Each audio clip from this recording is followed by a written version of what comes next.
Elvis Presley had everything a man could dream of: millions of fans, millions of dollars, sold-out concerts, a voice that could make an entire stadium shake. But one night, when the whole world believed Elvis was living the greatest life imaginable, Elvis Presley was secretly trying to escape it. He drove alone through a dark highway. No bodyguards, no cameras, no screaming fans. Just Elvis, his thoughts, and the low sound of the engine.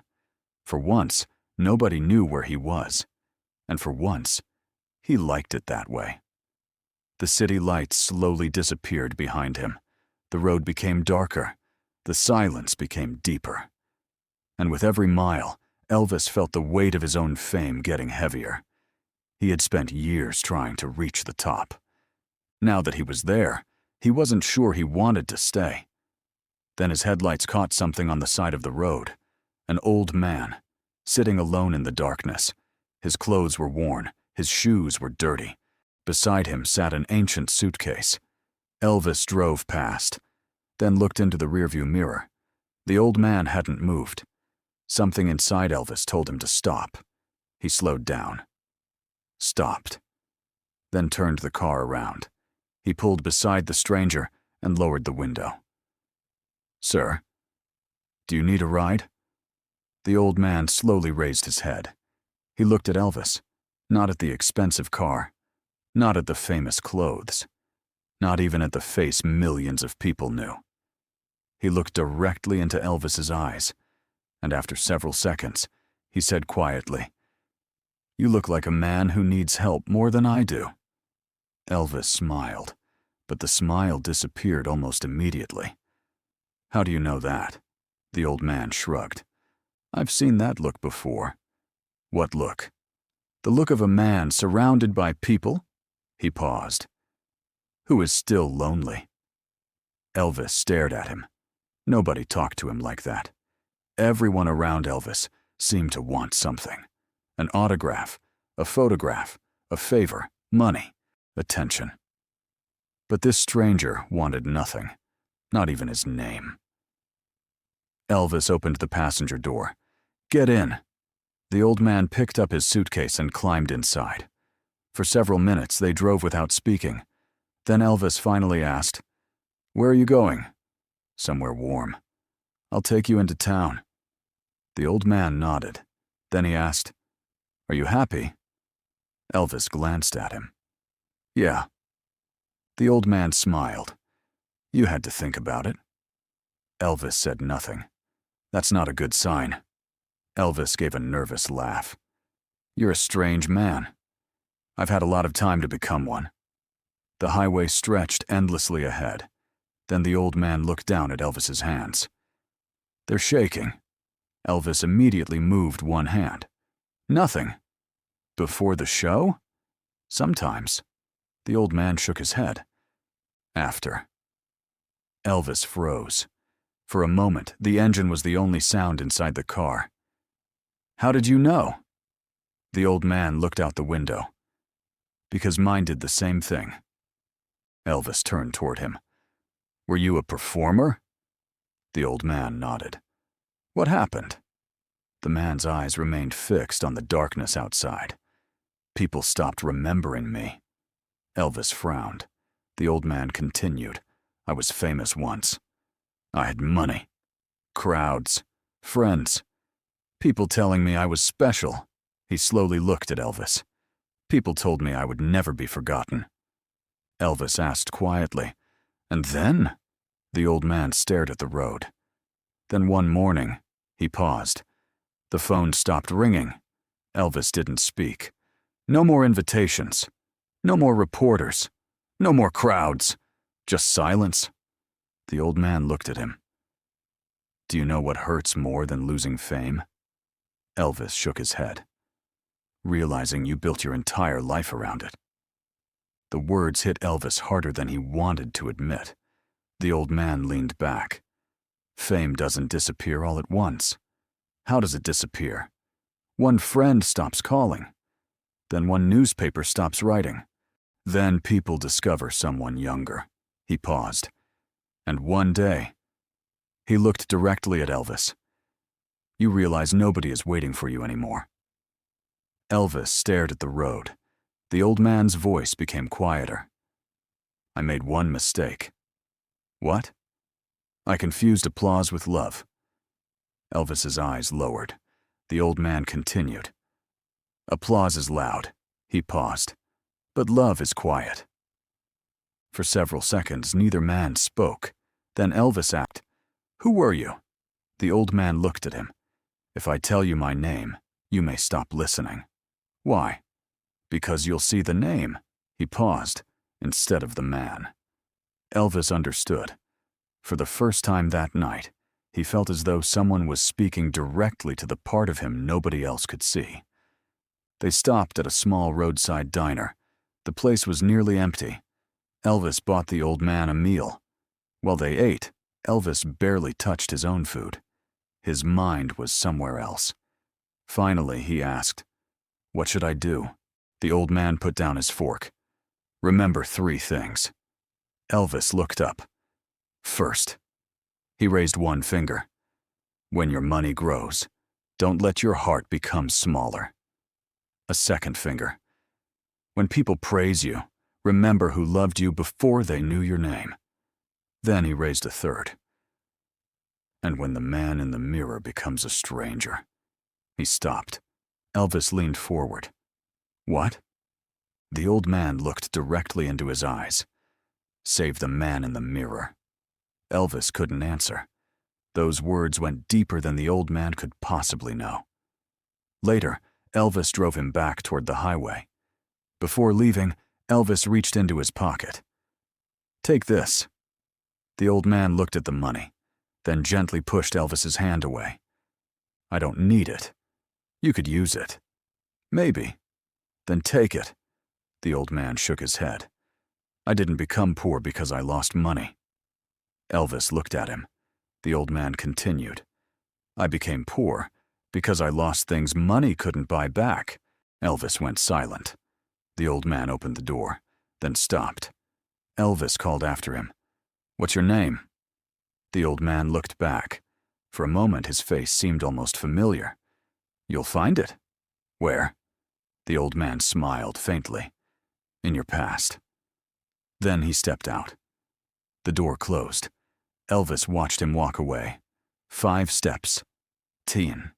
20. Then the darkness swallowed him. Elvis remained there.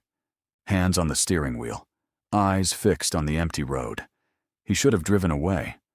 But something inside him wouldn't let him. Because he had the strange feeling that he had just met a man he was supposed to remember. Finally, Elvis started the engine and drove home. He didn't know it yet, but the next morning would change the way he looked at fame forever. Elvis walked into a room filled with old newspapers and photographs. He wasn't looking for anything specific. He simply wanted to understand the man from the highway. Then he saw it. An old photograph. He stopped. His eyes narrowed. He stepped closer. The photograph showed a young man standing beneath a storm of camera flashes. Thousands of people were screaming. He wore an expensive suit. He had confidence in his eyes, a smile on his face. The smile was almost identical to the one Elvis had seen in his own photographs. Elvis stared.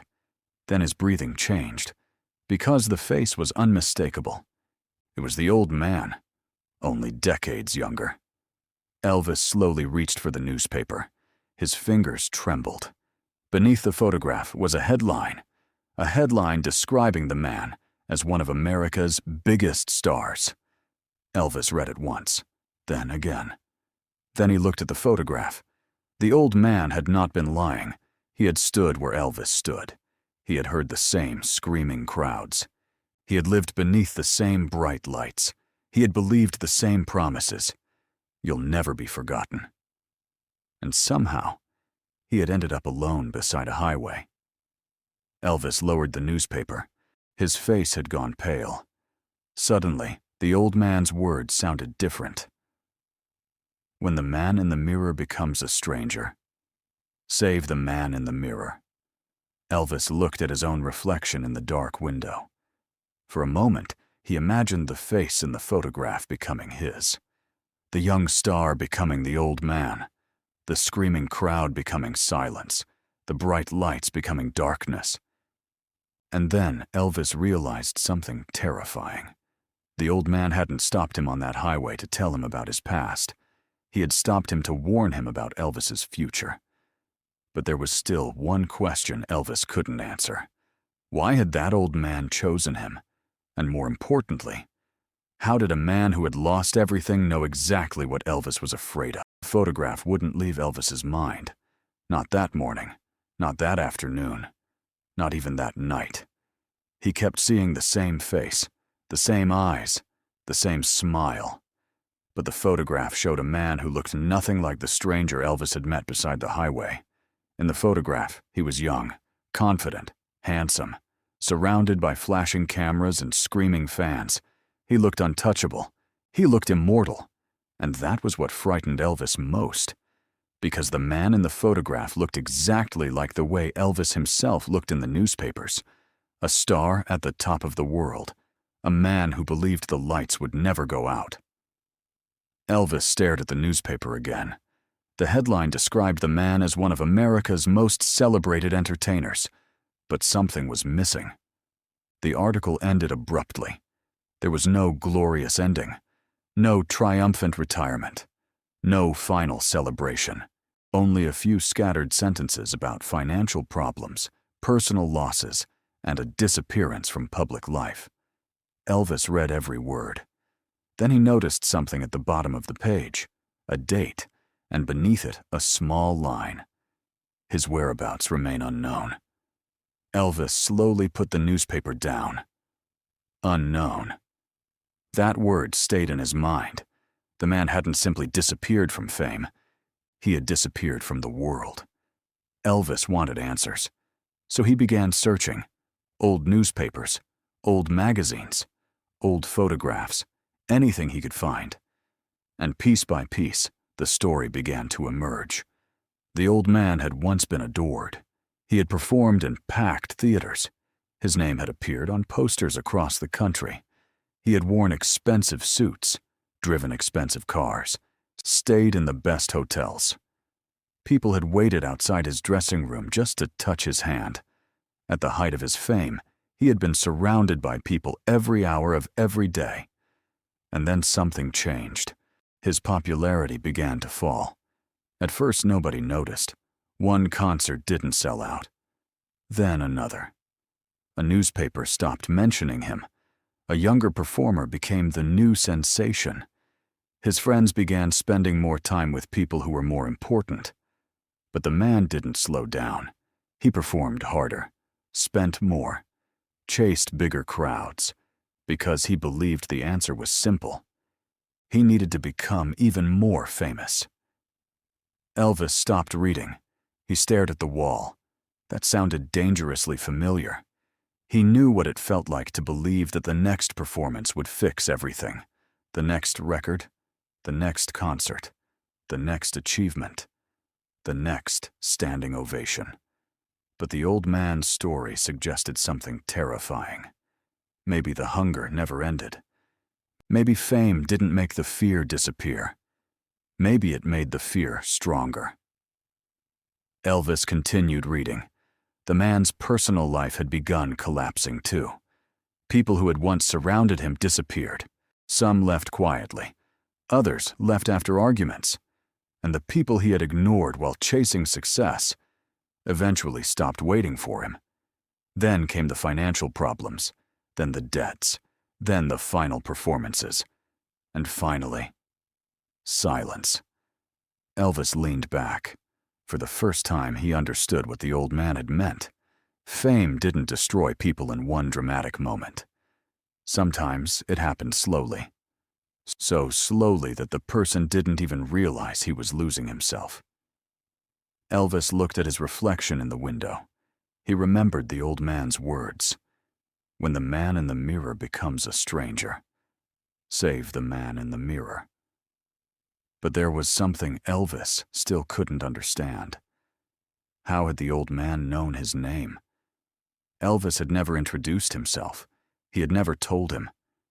Yet the old man had spoken to him as if he already knew exactly who he was. Elvis needed to find him. He returned to the highway, the same road, the same stretch of darkness, the same place where the old man had been sitting, but there was no one there.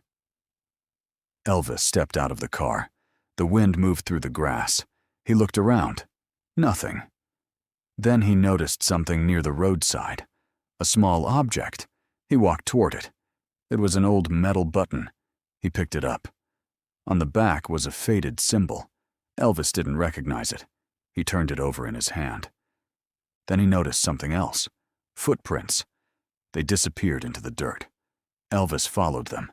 A few yards away, beneath a tree, he found something else. A piece of old paper. He picked it up. Only one word was still readable. A name. Elvis stared at it, then suddenly heard a voice behind him. "You came back." Elvis turned. The old man was standing there.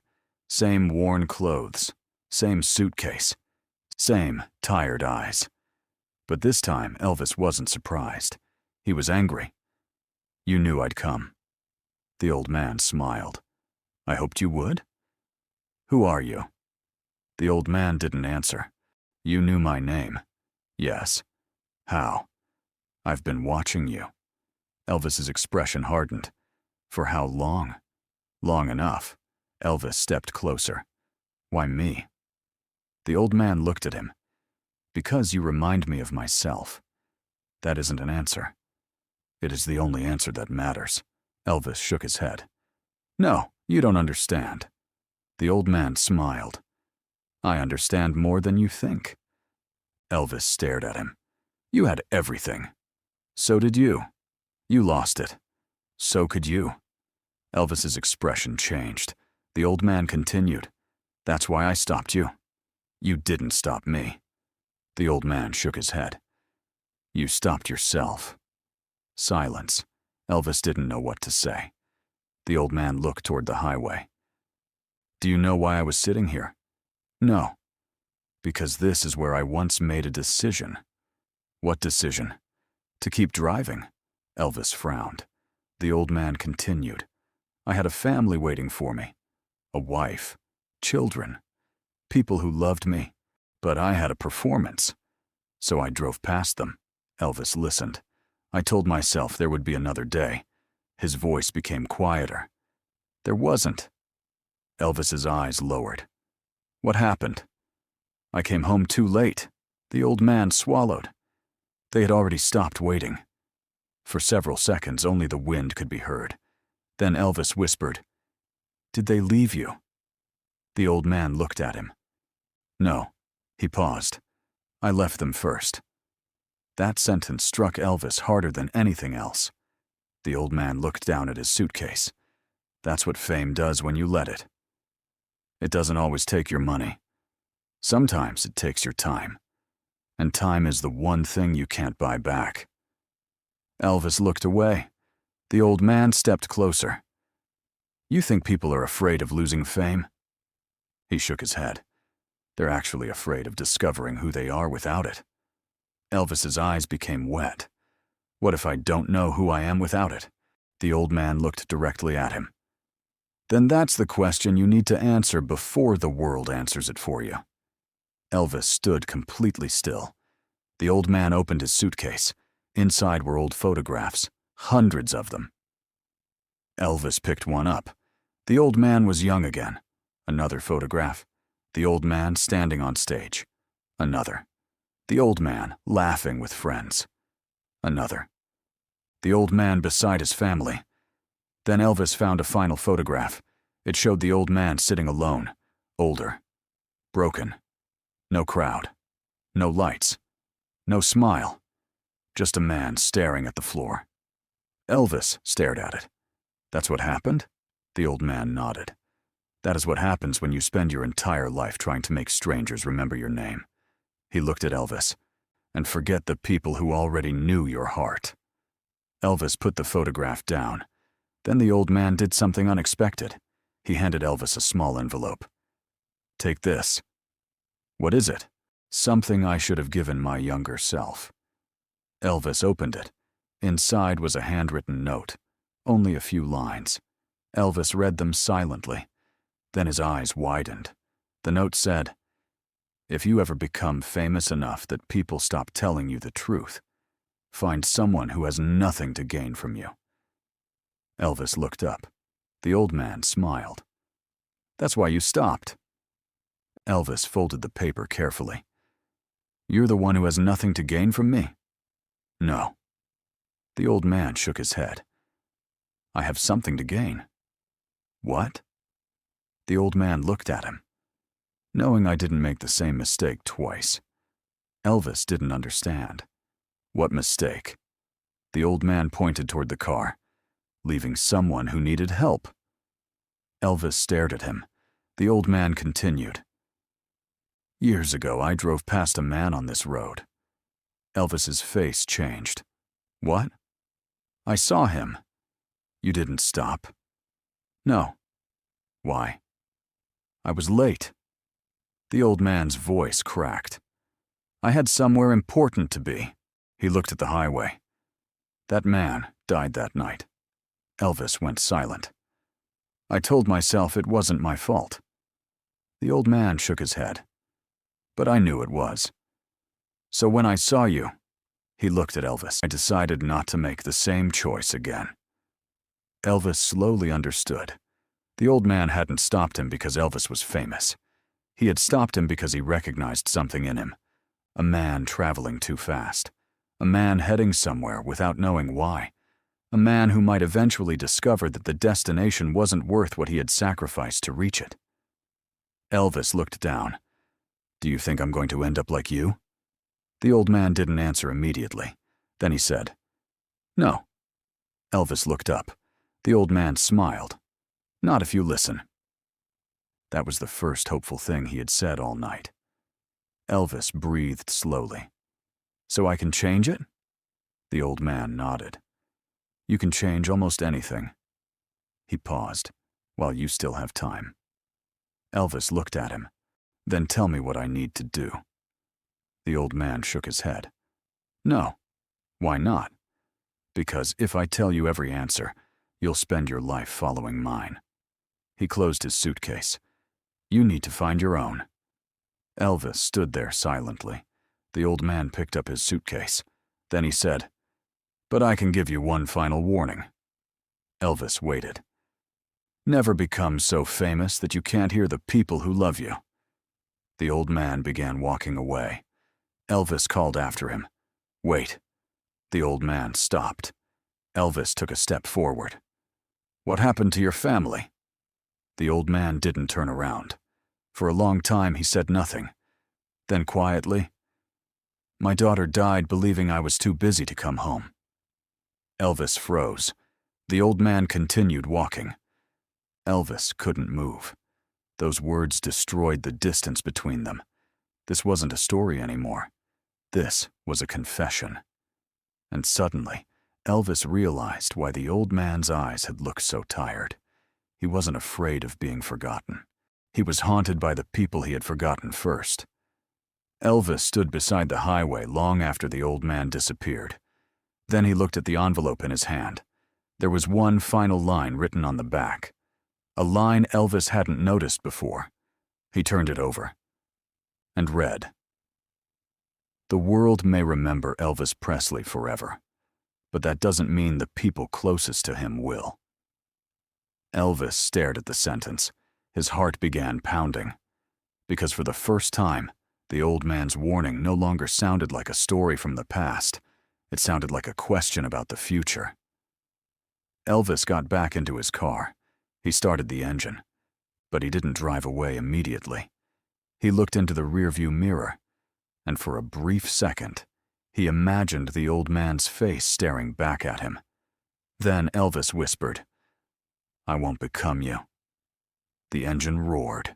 The car disappeared into the darkness, but Elvis didn't know that the hardest part of the old man's warning was still waiting for him. Because the next time Elvis would see that man, the old man wouldn't be standing beside the highway. He would be somewhere Elvis never expected, and the truth about his identity would finally come out. A truth so painful that Elvis would realize the old man hadn't come into his life to save his career. He had come to save the man behind the legend. And before the night was over, Elvis would have to make a choice. The king the world wanted, or the man he was becoming. Elvis had spent his entire life trying to become unforgettable. But that night, sitting alone in his car, he finally understood something terrifying. Being remembered by millions meant nothing if the people closest to you remembered you for the wrong, or sons, ****. The old man's words followed him everywhere. Don't confuse applause with love. Don't let money make your heart smaller. When the man in the mirror becomes a stranger, save him. And most of all, never become so famous that you can't hear the people who love you. Elvis returned home before sunrise. The house was quiet. Everyone was asleep. He walked through the rooms without turning on the lights. Photographs covered the walls. Elvis on stage. Elvis with celebrities. Elvis receiving awards. Elvis surrounded by fans. Elvis smiling.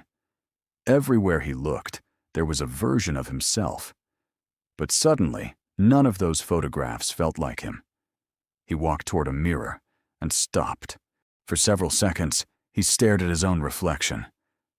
Then he whispered, "Who are you?" The same question he'd asked himself the night before. But this time, something was different. He wasn't afraid of the answer. He was afraid he might never find it. Elvis sat down. He thought about the old man, the strange stranger who had somehow seen through the fame, the man who had once lived the same life, the man who had lost everything, and the man who had refused Elvis's money. That bothered Elvis most. If the old man wanted money, Elvis could understand it. If he wanted fame, Elvis could understand that too. But he wanted neither. He wanted Elvis to remember. Remember what? Elvis didn't know. Not yet. Then he noticed something on the table. The old envelope. He had almost forgotten about it. Elvis opened it again. Inside was the same handwritten note. But beneath the words he'd already read was something he hadn't noticed before. A second message. Short, almost hidden. It said, "If you want to know who I was, go where the applause began." Elvis stared at it. Where the applause began. He knew exactly what that meant. The beginning. Before the fame. Before the money. Before the legend. Before Elvis Presley became a name known around the world. He knew where he had come from. And suddenly, he understood the old man's lesson. You couldn't know where you were going until you remembered where you started. Elvis drove for hours. No entourage, no cameras, no announcement. Just him. He returned to the places that reminded him of his younger years. The small rooms, the poor neighborhoods, the old streets, the places where nobody cared about fame because there was nothing to be famous for. And as he drove, Elvis remembered something he had almost forgotten. He remembered hunger. He remembered uncertainty. He remembered dreaming. He remembered what it felt like to want something so badly that even failure couldn't make him stop. But he also remembered the people who had believed in him before the world did. People who had loved Elvis before millions of strangers ever learned his name. And suddenly, the old man's warning became painfully clear. Fame had not been the enemy. Forgetting had been. Elvis pulled over. He sat quietly inside the car. Then he began to cry.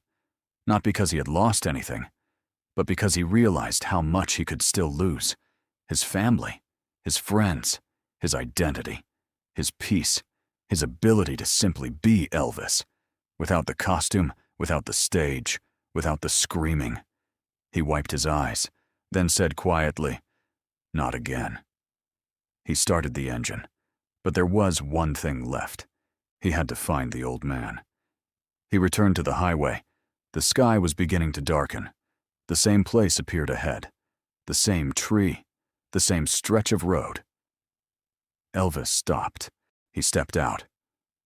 For several minutes, there was nothing. Then he saw something beneath the tree. The old suitcase. Elvis's heart began beating faster. He walked toward it. The suitcase was open. Inside were photographs, letters, old newspaper clippings, and one final photograph. Elvis picked it up. It showed the old man standing on a stage decades earlier. The crowd was enormous, thousands of people, everyone screaming, everyone reaching toward him. And beside him stood a woman. She was smiling. A young girl stood beside her. Elvis turned the photograph over. There was writing on the back. "The two people who loved me before anyone else did." Elvis stared at it. Then he noticed something else, a second line. "I lost them while trying to make strangers love me." Elvis lowered the photograph, his eyes filled with tears. Then he heard footsteps.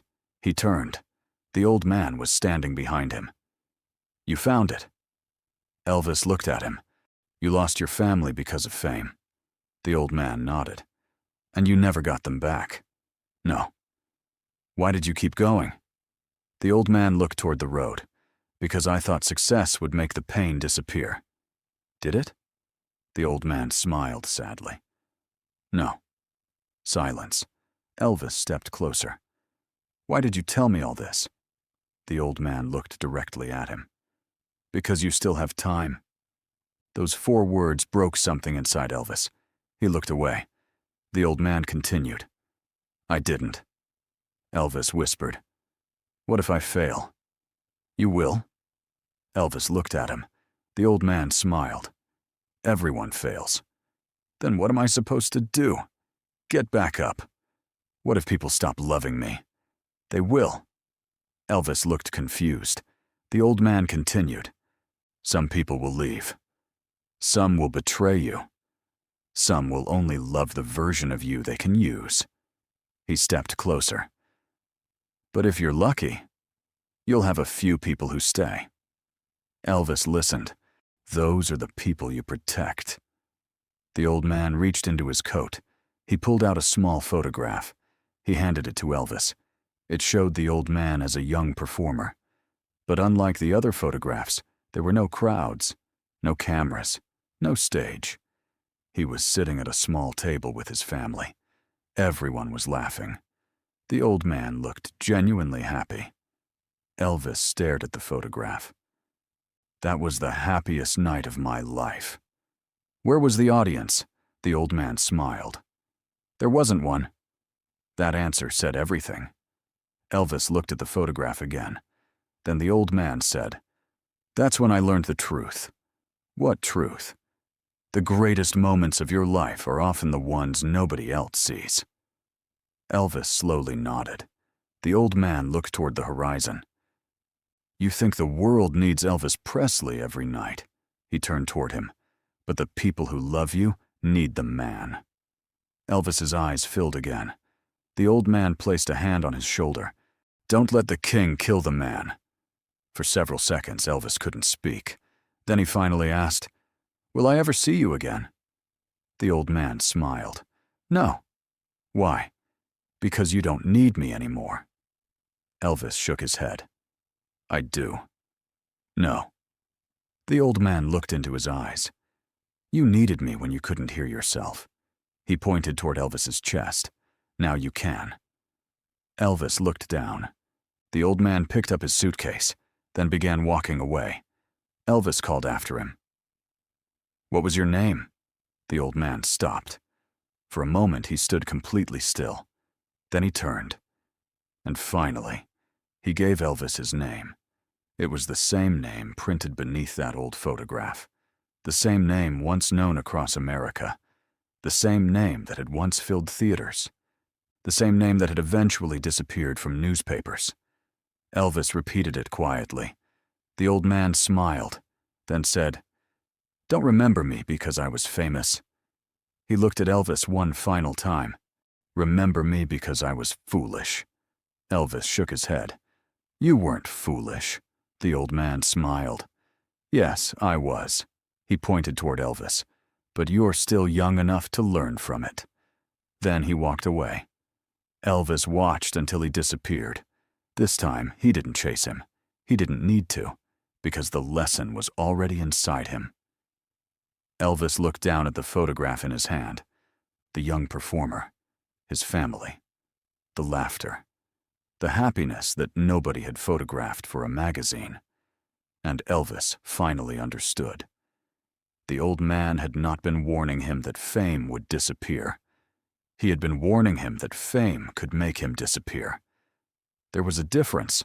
The world could still scream his name. The lights could still shine.